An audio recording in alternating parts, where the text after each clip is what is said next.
One of the ways to connect trading and economic activities in the country is the provision of road infrastructure that covers thousands of kilometers. Nigeria is in dire need of a good road network that reduces travel time, congestion, and improves the ease of doing business. Hello and welcome to the Islamic Finance Weekly. In this edition, we'll be discussing Sukuk infrastructure, development, and inclusive growth in Nigeria. With me is my guest, Dr. Basheer Oshodi, the Chief Executive, Trust Author. You're welcome, sir. Thank you for joining the program. Yeah, thank you very much, Opeyemi. In the last 4 years, the Nigeria Sovereign Sukuk Initiative has aided massive infrastructural development cutting across the 6 geopolitical zones of the country. Thanks to millions of Nigerians who have invested in Sukuk since 2017. The Nigeria Sovereign Sukuk Initiative, your investment, a catalyst for growth and development. Be part of Nigeria's economic progress. All right, so can you tell us about Sukuk and the year it was originated in Nigeria? Okay, thank you very much. I mean, Sukuk is one of the very interesting topics, and from 2013 till now, it's grown drastically. Yeah, I mean, globally, Nigeria accounts for just 0.2% of global Sukuk, right? However, if we look at it from the African space, we're leading there now. The first Sukuk was issued by Osun State government in 2013. That was just 10 billion naira. I think it was slightly increased at some point. And of course, thereafter, you've been having a series of federal government Sukuk. Now, the Sukuk account for about, let me just say federal government Sukuk or government related Sukuk is over 612 billion right now. I mean, if you have to compare it to the debt markets, we're still very far from it. It's just barely at 2% of the total debt markets, right? But it's growing. Anytime this month, there will be another issue of 100 billion. We get another road Sukuk, which is not bad. So gradually, it's growing, and it's going to keep growing. The private side, we've started to see a lot of private Sukuk, especially in the real estate space. Again, if you look at the figures well, if you look at the needs, it's tiny, right? The needs are infrastructural needs in Nigeria. You look at the housing needs, so as we have private Sukuk of just barely, 30 billion last 2-3 years. It's nothing really. If I just give you a simple example, let's look at the housing market. As we have to build just 1 million housing units, for 5 million naira per unit, you're going to need about 5 trillion to do that. So but there's progress. And again, we're leading Africa. I think for me, it's not about leading Africa, but being able to compete with even Western economies, and of course, particularly Malaysia. That population-wise, we're increasing aggressively. Our population is at around 17 million, and it's going to double by 2050.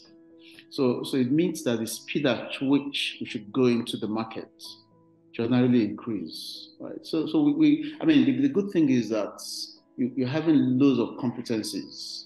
All the parties in the Sukuk structure, they're increasing by the second. The good thing is we've identified the gaps in this part of the world. All the issues that we have, we've identified them. I'm looking at Sukuk now as a way to address all of these gaps. We've been able to measure the fact that yes, 2%, if you have to compare to debt market, fair enough.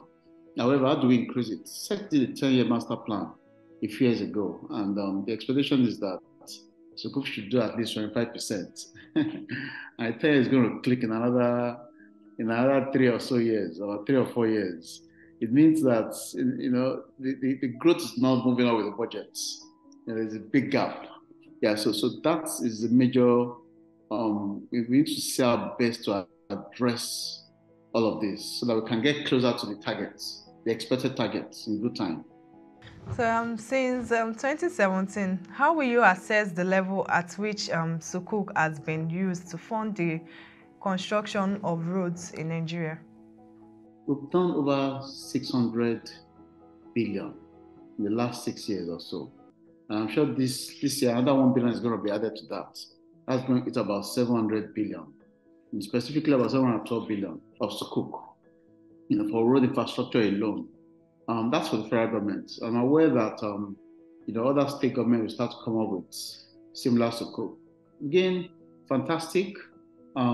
It's always oversubscribed. I'm sure there'll be questions in that area as we get there. The impact, the interest, and of course, don't forget that it's backed by the full faith of the federal government.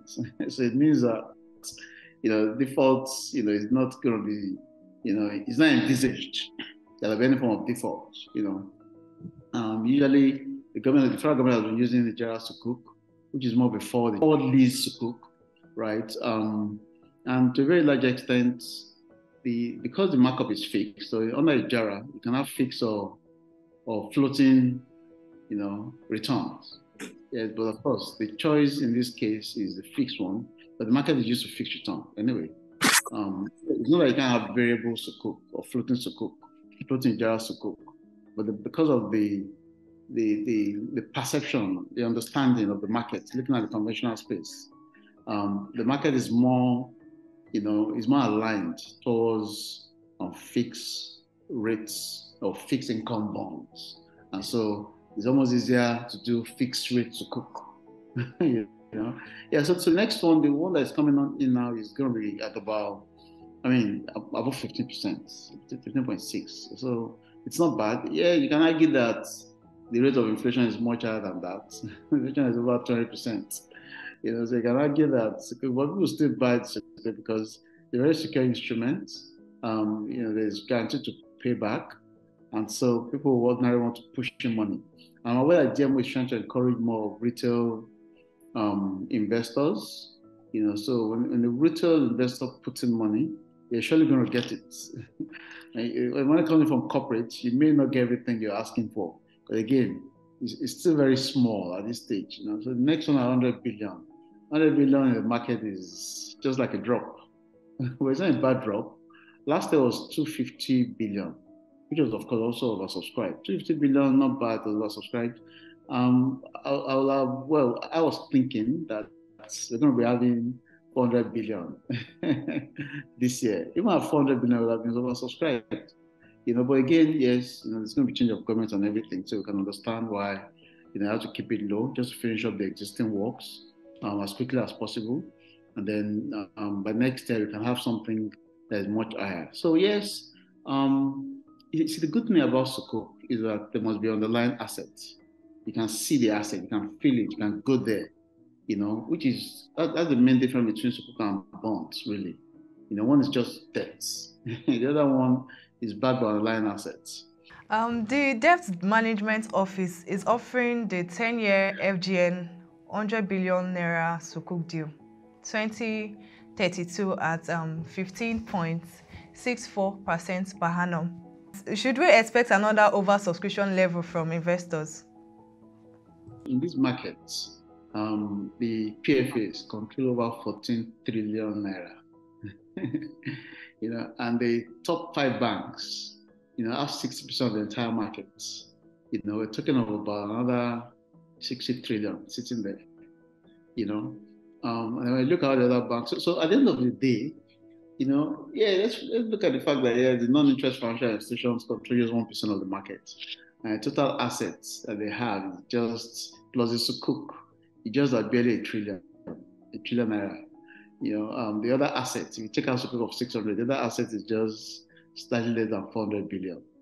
Yeah, so a Sukuk of 100 billion in a market where PFAs control, over 14 trillion is nothing. Yeah, so it will be oversubscribed. I envisage it to be oversubscribed by at least 1,000%, because the market was expecting something of a much higher value. So when you do a Sukuk of 100 billion, and there's someone, of course, you can't take more than, anybody can take more than 10%. But because again, they're trying to encourage retail clients, I have loads of retail clients that are willing to put in little monies, 1 million, 2 million here and there, so it will surely be oversubscribed. And again, I can stand by my word, 1,000% at the minimum. All right. From your understanding, how is Sukuk supporting the growth in Nigeria through funding of road construction? Okay, so let's look at it this way. I mean, loads of researchers, they've done loads of analysis where they have found a strong relationship around transportation and economic development, right? So they've argued so well that when you have solid network of transportation, there'll be better business deals. People can move around easily. They can strike transactions, strike deals very quickly, and of course that will then lead to better economic growth, and all of that. Again, that research was done in different jurisdictions, right? If you look at the research, we have then come to our own local economy. We can come up with loads of bottlenecks, put spanner into the research and argue that, it could be faulty. It could be faulty because of our own unique socioeconomic circumstances, right? So on the one hand, if you look at it well, yes, a lot more roads, we can move around, all of that. It should increase activities in the economy. But if you then go to the data, you say, okay, how has it impacted the economy? We then find ourselves in a very tough situation where we're seeing that poverty has not reduced, unemployment has increased, income inequality gap has also increased. One of the worst case scenario in the world, so that impact that we envisage is not yet there, but it will be there at some point. It doesn't then mean that we won't control roads. We still have to keep constructing roads and making sure everything works perfectly well, particularly using Sukuk, right? Which is good. I mean, it's bad enough to see potholes on the roads, right? So if you have Sukuk, using Sukuk model to do this lovely infrastructure, yeah, it's fine. But we then need to see the overall impact on the economy. All right, thank you, sir. Apart from road infrastructure and housing, which has enjoyed Sukuk financing, what other sector can Sukuk finance to unlock economic activities and lift millions from poverty? Yeah, thanks. So let's look at the issues first. So we have poverty level in Nigeria is one of the highest in the world. By 2050, the poorest 40% of the poorest people will live in Nigeria, in 2050. Our population is going to double by that time. So let's look at healthcare. I mean, let's start to look at some very basic stuff like infant mortality. We have one of the highest in the world, top 10. Kids that die before they are 5, top 10 in the world, right? Even the population is increasing aggressively, the health sector has not been given adequate priority. If you look at the of our budget in health, it's far lower than that of South Africa, for example. And so the expected results is not going to lead to anything serious, right? At this time, the kind of fund that goes into that sector. So that sector needs serious cash to go in. Again, Sukuk is going to be a very good way to fund that sector, healthcare. Yes, healthcare particularly. Because again, life expectancy in Nigeria is 55 years. It's still very low. We're competing with Democratic Republic of Congo, and Syria and all those countries. So the kind of investment that should be pumped into healthcare, and we've not seen it yet. From both private sector, foreign direct investment coming in, and Sukuk issuances, right? So that area is, for me, number one priority. The next one is education. You have 20 million children out of school. That's the highest in the world. 20 million children out of school. What that means is that there'll be future poverty, right? So on the one hand, you need infrastructure to take care of them. You also then need other things, good learning environments, having the right facilities in place, the right teachers, right mindsets, compensating the teachers effectively and well. So education needs a lot, of Sukuk funds. So I think that's another area that we shouldn't take for granted. I mean, growing up, it was normal to go to one of the unity schools, like military school, or go to a federal government secondary school. Now, we don't want to send our kids to those schools anymore, because they do not have that power that they used to command. In the UK, for example, a lot of kids are willing to go to, of course, public schools, and of course, they don't want to go to colleges owned by the states, right? But we used to have that. We used to have that until more recently. And I cannot recall private secondary schools in the 80s. I struggle to recall, maybe a few here and there. Everyone went to those federal government schools or state schools or military schools. I went to a military school, by the way, and it was nice, Now we don't have that. So lots of investment needs to go in there so that those that are at the bottom of the pyramid, and don't forget, 50% of the population are at the bottom of the pyramid. They have no income. 50%. That's 100 and something million Nigerians, right? So, you need to take care of that class of people. It's very important. Yeah, if people can afford to go to the best schools in the world, or even in Nigeria, pay so much for school fees, that's number two. Number three for me will be power. We have built an economy on the back of, if you like, fluke. There's no defined, developmental path. Again, one of my best examples would be South Korea, followed by China. A sound developmental path where you have the best minds sit together to determine the path of economic growth.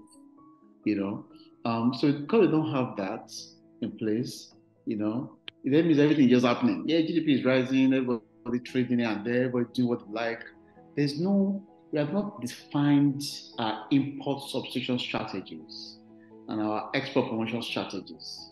So if we look at India at some point, India for a very long time, they said, no, we're not going to export. We're not going to import, rather. We're going to create what we need for our economy. A lot of economies adopted all sort of models that was good for them. Of course, not about the Washington Consensus and everything. Everybody picked what was convenient here and there. In our own system, because of, if you have just power, some people argue that just provide power, will be fine. It means that the cost of production will drop. We're just about, is it 4 megawatts at this time? Or gigawatts, 4 gigawatts, that's 4,000 megawatts. We're supposed to hit about 14,000.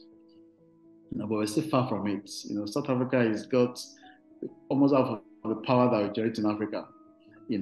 So with power, with serious Sukuk investment into the power sector, it will allow people that want to make tissue paper, you want to make toothpick, you want to make the back cover of a phone or a phone case, you want to make pen.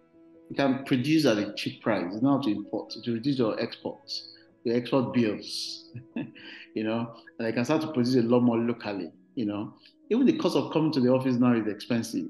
You put on the generator, every day of the week, for 12 hours. We like to work for 12 hours in this part of the world. It's going to affect your profitability because the cost of power is high. So a lot more investment needs to go in there, particularly green energy. When you have every Sukuk in that sector, from a private sector, from government, it will. People will invest. Of course, you have to mitigate the risk as much as possible. But it's a sector that needs, especially when you have good power purchase agreements in place, it will help that sector grow aggressively. So those three sectors, outside housing and roads, will be another top 3 priorities for me. Yeah. I must say I agree with all of your points, especially the education aspects. So, sir, could you expatiate, tell us the opportunities for young investors to tap into the Sukuk investments? So for our youngsters, in Nigeria, we have the youth population is 70% of our population, 70, right? Now, so so let me see. Out of that 70%, another 40% of that 70% are under 15 years of age. So you're having this massive population growth, it's going to keep increasing. We can look at that from the angle of strength rather than weakness, right? A lot of countries don't have that size of youth population, so it means you have to cater for them. Unemployment rate is about 33% now. Of course, multi-dimensional, poverty is at 63%. So what that means is that I'm not predicting something that is bad, but what it means is a lot of people will leave school without jobs for a very long time.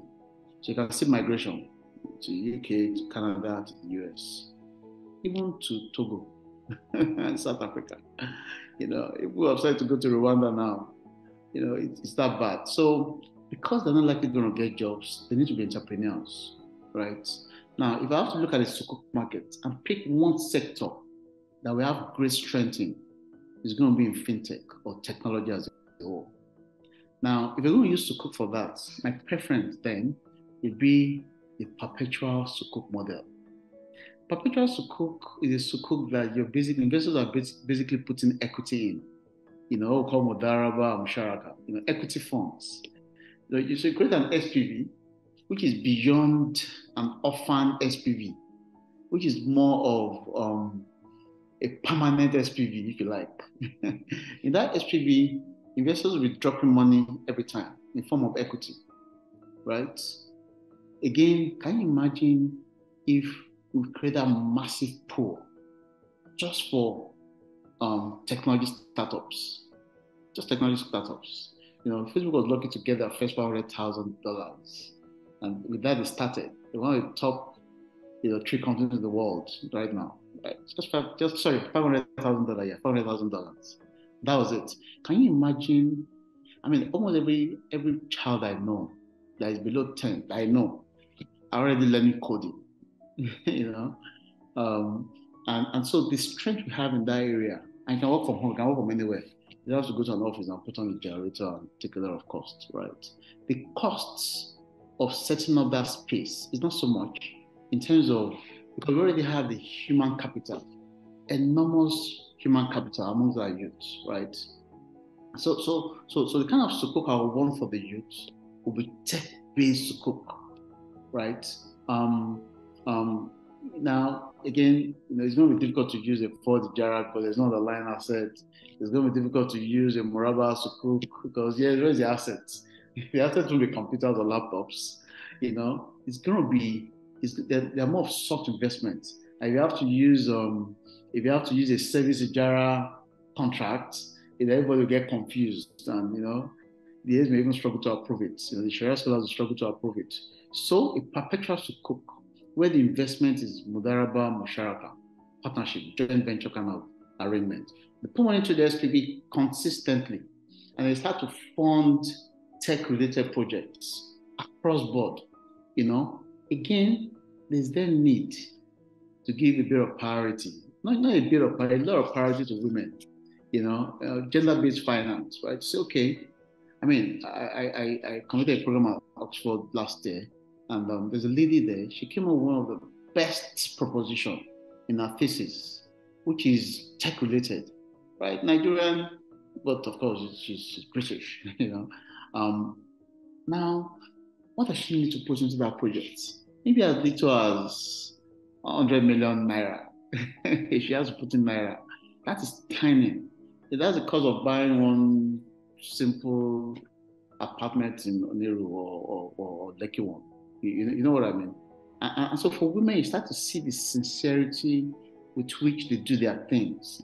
And so if I have this unique perpetual Sukuk model, I don't want to put a large percentage, for women, right, to build, tech-related platforms, if you like, right?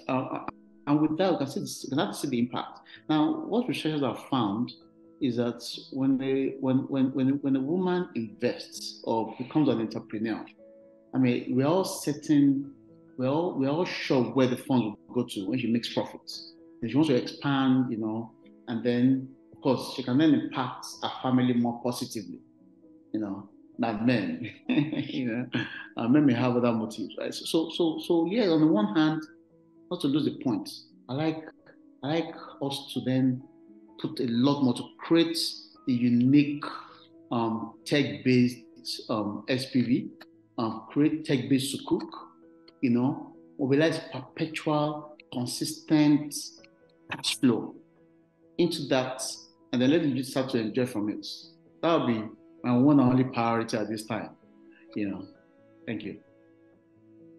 All right, thank you so much, sir, for honoring our visit to the program. Thank you so much.